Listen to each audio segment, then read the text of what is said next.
All right, guys, today we're going to be learning about the Pythagorean theorem, which hypothetically is something you have already learned, but of course, it never hurts to keep learning it or learn it again.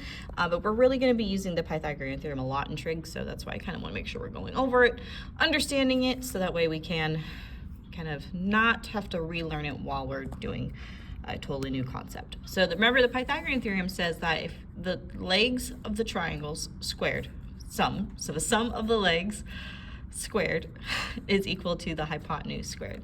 Basically, a squared plus b squared equals c squared. And most of you know it as this, but you have to remember that a represents a leg, b represents a leg, and c represents a hypotenuse. Now, in a triangle, the legs are the short sides, and the hypotenuse is always the longest side. It's also the side that's right across from the right angle. So the right angle points at the hypotenuse.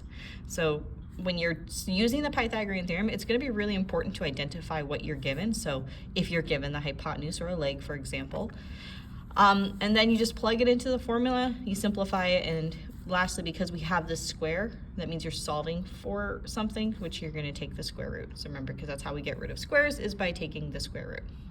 And again, I have this note over here. Remember, the hypotenuse is always the longest side of a right triangle. So we're just going to jump into some examples. We got 4 triangle problems, and then we also are going to be working on a couple of word problems so we can practice those applications.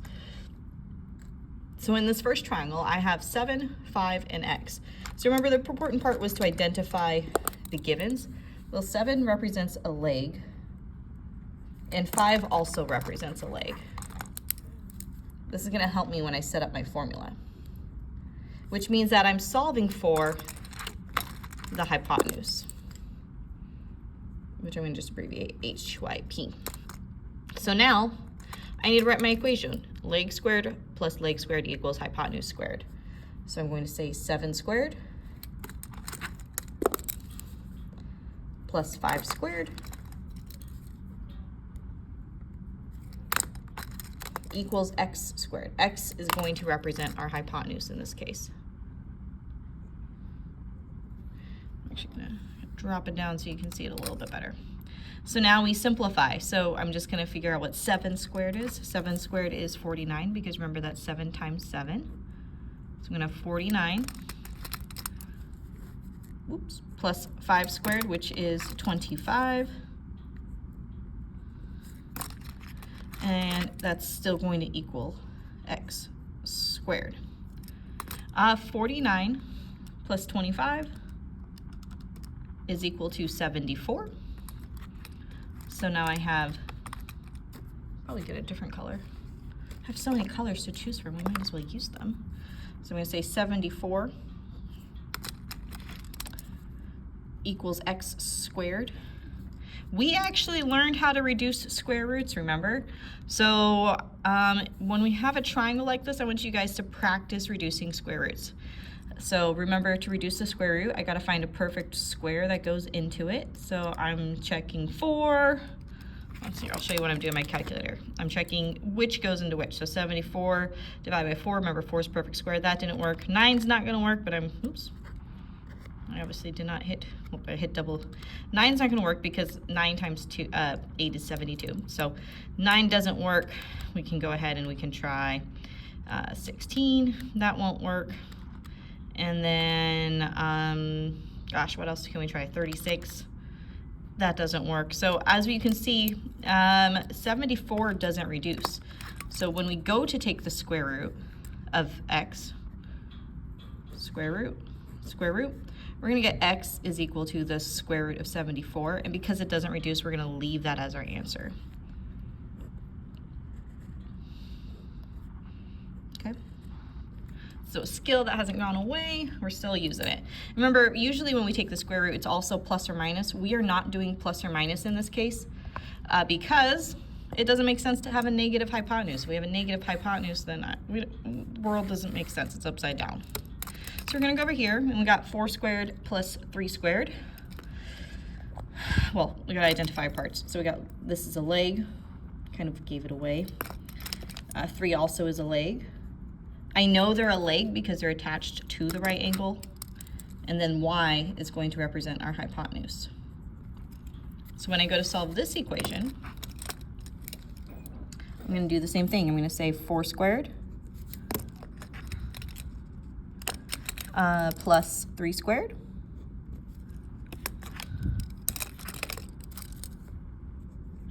And that's going to equal y squared.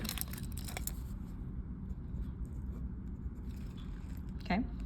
4 squared is 16. 3 squared is 9.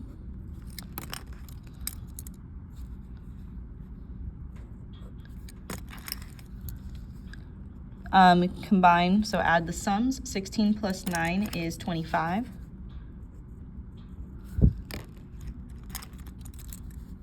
Oops, sorry. I'm holding it with my hand because I'm actually at the school right now. It's conferences. I figured I'd take advantage of the time of being at work. We got to take the square root. So then we get y is equal to 5 because 25 is a perfect square. So here we have y is equal to 5. And this is actually kind of like a cool triangle to remember. I would star it. 3, 4, 5 is what we call a perfect triangle. So it comes up a lot in math. It's because it's like math teacher's favorite go-to. You get a nice little integer. Also, it's in sequential order, 3, 4, 5. Like, doesn't get much better than that. Fun little math fact. Anyways, moving on to this one. Here it's a little bit different. 4 is a leg, right? And 16 is the hypotenuse this time. So when we are given the hypotenuse, we actually need to solve it differently because now we're solving for a leg. And you should have, again, you guys have probably seen this before, but it doesn't hurt to go over it again. So how I'm going to start this, I'm going to start with my missing side, which is a in this case. So I'm going to say a squared plus my leg squared, which is 4 squared, equals my hypotenuse squared, which is 16 squared. I'm sorry, I'm moving so much. I know it's probably giving you guys like, making you dizzy or something. I know it's making me dizzy, but here we are, being productive. All right, so now we go and solve. So simplifying, I have a squared plus 16 because that's what 4 squared is. It's really important that you actually apply the square first before you combine your like terms. And that is going to equal to 16 squared, which I believe is 256. Yes. Okay. Now we're getting everything on the same side. So I'm subtracting 16. So now I have a squared equals 240. We need to take the square root of both sides. A is going to equal to 240. Let's see if we can split that up. So showing you my calculator, I'm trying to make divided by perfect squares. So we just start 4. 4 gets 60, but because 60 is even, I'm going to try a bigger one. So I'm going to try 16. 16 gives me 15, and that's as good as it gets because there's no perfect squares that go into 15. So 240 is going to become square root of 16 times square root of 15. Remember doing this? 16 is my perfect square, which is the same thing as 4 square roots of 15. And that is going to be my answer. Okay? So remember the 240 is the same thing as 16 times 15. If you need to look back, I think it's, actually I don't even know what module it's in. It's way, way far ago. But 16 times 15, 16 was a perfect square, which became 4. So we have 4 square roots of 15. All right, last one, we got D. So here, identify my given. 21 is the hypotenuse, again, because it's across from the right angle, which means 18 is a leg. So we're solving for G, which is, guess what? Another leg. Yay. So when we set this up, we're going to say, we'll write it over here. We're going to say G squared plus 18 squared equals 21 squared. Okay. Solving for G, I'm going to apply my squares. So 18 squared is 324.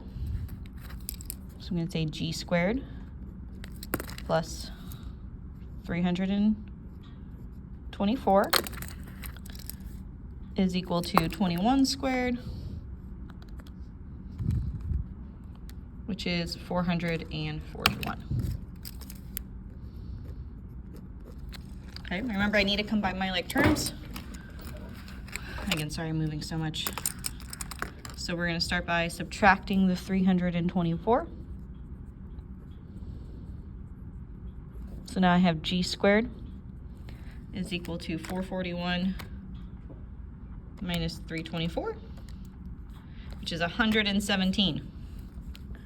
We need to take the square root of that. Now I know 17 is a prime number, and so actually what that means is that 117 is also a prime number. So g is just going to equal to the square root of 117. If you didn't know that, you could keep trying numbers, try dividing it, but it's just not going to work for you. This is as good as it gets. So square root of 117 is your answer. So the big tip in here is when working with triangles,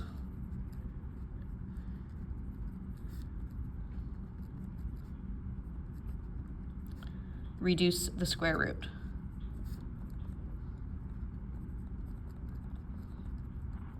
I can't see that because my hand is in the way, okay? As you guys move on to math 3, you're going to be reducing square roots all the time, so getting this practice in now is going to be helpful. So leave it as the square root of 74. Leave it as y equals 5. Leave it as 4 square roots of 15, and leave it as g is equal to the square root of 117, okay? Only when we're working with triangles. When we go down to word problems, if I said that my ladder, for example, is square root of 74 feet long, that is not helpful in the real world. The reason why we like square roots and leaving it in radical form here is because it's exact. There's no estimating, it is perfect, and mathematicians really like being perfect. So, but in the real world, right, like you're making measurements, you're estimating, because if you're half a centimeter off, not always the end of the world. Sometimes it is, but not always. But you, again, here, if I told you that it was, again, square root of 65 feet up the house, that's not helpful to most of the planet. So here, we are going to write our answers as sentences. So let's read the problem. We got the bottom of the ladder must be placed 3 feet from a wall, and the ladder is 10 feet long. How high up is the ladder? So in these cases, in word problems in general, it's always helpful to draw a picture. So I'm drawing a house because I'm assuming that it's on a house, okay? And I know this ladder is going to be 3 feet from the wall.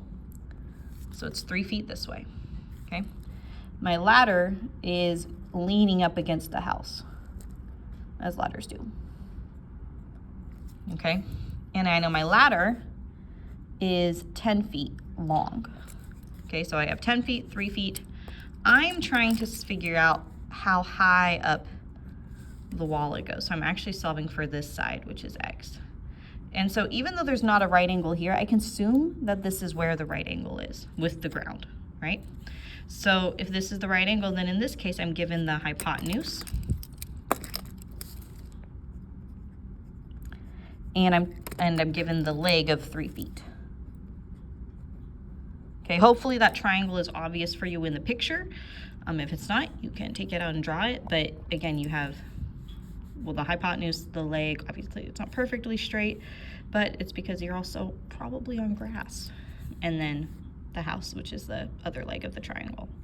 So now we just set up the Pythagorean theorem. When you see a right triangle like this and you're given two of the sides, your brain should think, oh, the easiest way to solve this is the Pythagorean theorem. Because the math that we're going to get into, you can solve it using trig identities and trig functions, but sometimes going back to 8th grade and doing the Pythagorean theorem is just the easiest thing to do. And in this case it is. So we have x squared plus 3 squared equals the hypotenuse, which is 10 squared. And I'm switching up my colors, and I apologize for that, but it's because I want to use red for the answer. So now we solve. X squared plus 3 squared. 3 squared, remember, is 9. So now I have x squared plus 9 equals 10 squared, which is 100.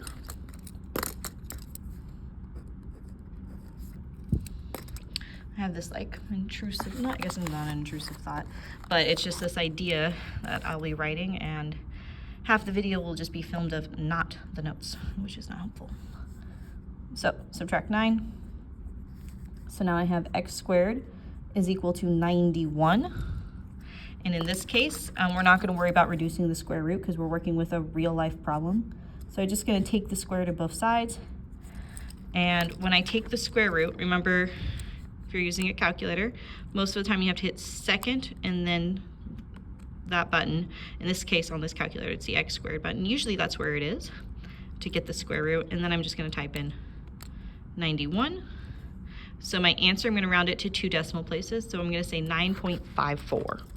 So x is about 9.54. Okay, which means the latter is about 9.54 feet high up the wall. Such a weird sentence. I guess it would be better to say that it leans up against the wall 9.54 feet. Again, word problems, make sure you're answering your word problem with a sentence and including the units. Okay, this is where your big boy brain comes out. All right, last problem. These are my favorite type of problems because I just love directions.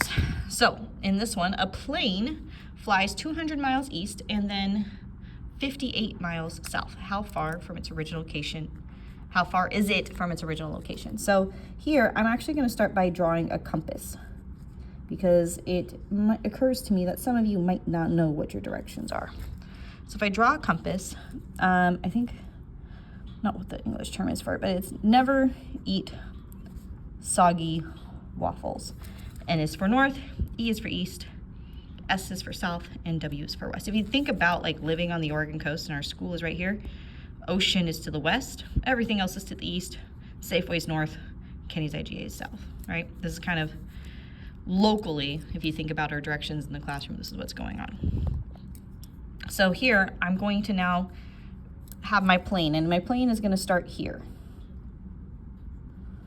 Okay? Now I'm told that I'm going 200 miles east. So the first set of directions is at 200 miles east. So I'm going here, 200 miles. And then I'm told that I go 58 miles south. So that means I'm going down 58. And I want to know how far I am from my original location. This is what I'm trying to find. So here you can see my right angle is probably, definitely right there. Okay, so here it's just the regular Pythagorean theorem. I'm going to do 200 squared plus 58 squared to figure out what x squared is. So setting that up, 200 squared plus 58 squared equals x squared. What's cool is when it's set up like this, I'm going to just plug it straight into the calculator.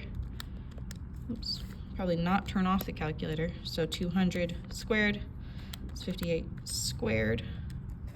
That gives me 43,364. So I now have 43,364 equals x squared. And then we just take the square root. Remember, we don't need to care about plus or minus in this case because the minus is going to give me a negative direction. So then we hit second, square root. Oh, these calculators are cool too because you can kind of just delete 43364. So I get 208.24. Again, rounding to 2 decimal places. So writing my answer as a sentence, the plane is about 208.24 miles away from its original location.